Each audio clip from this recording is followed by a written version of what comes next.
Hello everyone and welcome back to my channel. In today's video we are going to be learning how to cut this beautiful overlap jacket. So if it's something you would love to learn, do well to watch to the end of the video, like, share and subscribe. So without further ado, let's jump right into the main video.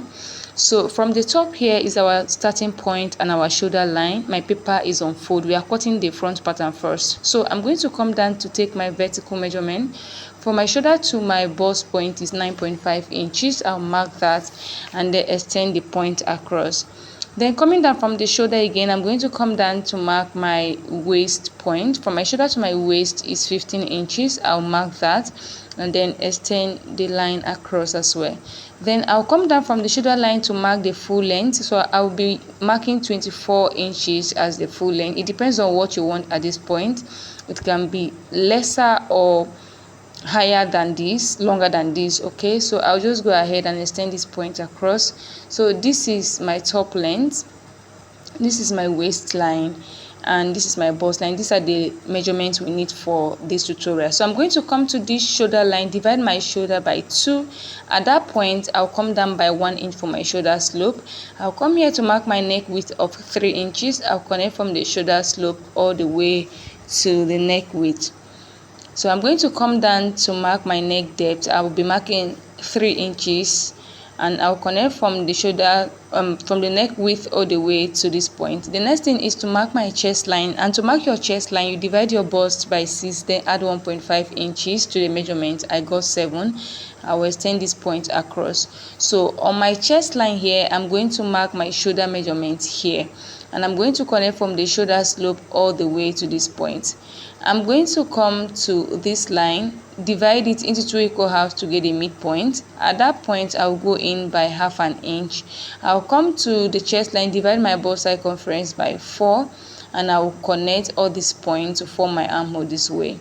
So this is a dartless top. It's not going to have any form of dart at all. So I'll just go ahead and impute my round body measurement. I've already marked my bust measurement. I add 1 inch for seam allowance. I'll come to the waist, mark my waist measurement, add seam allowance of 1 inch. I'll come to the hip, mark my hip measurement and add 1 inch for seam allowance. I'll go ahead and shape my pattern paper. So this is basically it. I'm going to come up from the side here by 3 inches to give it a bit of curve, and come up here by 3 inches. Then I'll connect it back into the original line with my curve wheel this way. This is just to give it a curve around this area, and this is basically, so I'm going to transfer whatever I have here to the other parts. So I'll just trace everything out to the other side. So this is what it looks like after cutting it out.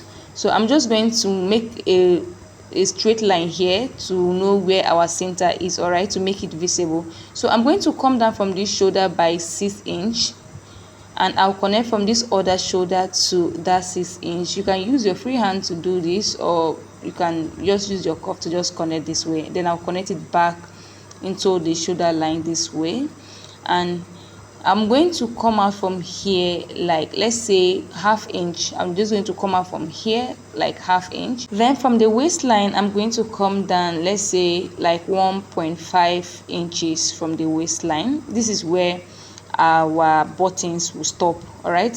So I'm just going to connect from here all the way to that point. So you can decide to use your free hand, or you can just use your curve rule to just sketch this out. If you are not good with your free hand, just use your curve rule to just do it this way. So I decided to take this point down a little bit so that the slit will not be too up. So instead of 1.5 inches I came down by 3 inches from the waistline, all right. So I just connect this line all the way to that 3 inches. I just extend it to that 3 inches so that the slit will not be too up, all right.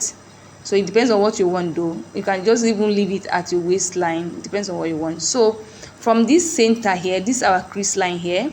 Let me make it visible for us to see. This crease line here, I'm going to go in from here by 1 inch and then go out from the crease line by 1 inch here. We are trying to create that slit we have in front, and I'll just connect it like so. By the time we cut this out, we are going to see that slit we have in front, and this is basically it for the front pattern.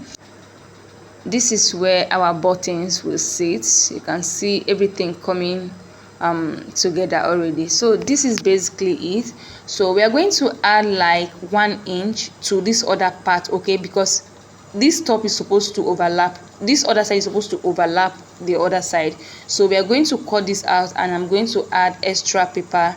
You can actually do that on your fabric, but to be on a safer side, you can just do it on your pattern paper so that you can just cut on your fabric straight. So I've already added another extra pattern paper.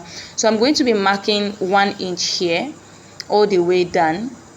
I'm going to mark 1 inch. You can do 1.5, 2 inch. It depends on how you want it to be.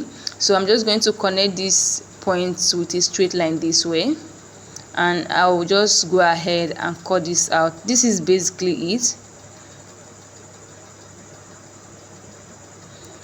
So this is supposed to overlap this like this, and we have it here, and this is it for the front pattern. You can see how beautiful it is even with just the pattern paper.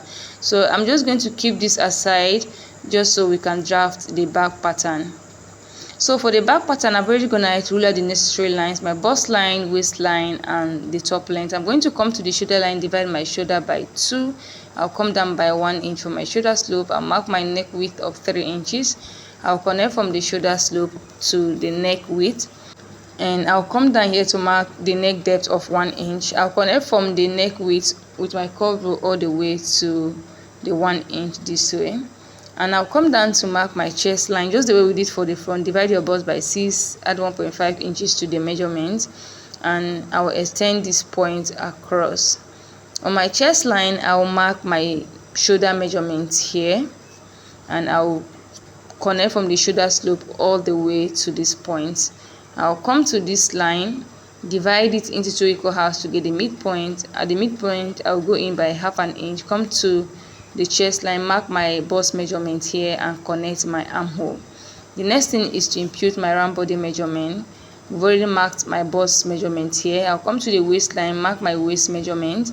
I'll add 1 inch for seam allowance. I'll also add the seam allowance on the bust line. I'll come to the hip line, mark my hip measurement, then add my seam allowance of 1 inch. I'll go ahead and connect my points together, and this is basically it for the back. It's a very simple tutorial, trust me, and this is it. I'll just go ahead and cut this out. I forgot to give it a curve just the way we did for the front pattern. That 3 inches we went up on the side just to give it a curve, a nice curve. I forgot to do that on the back pattern. Please do well to do the same thing on the back pattern so that the side will be equal at the end of the day.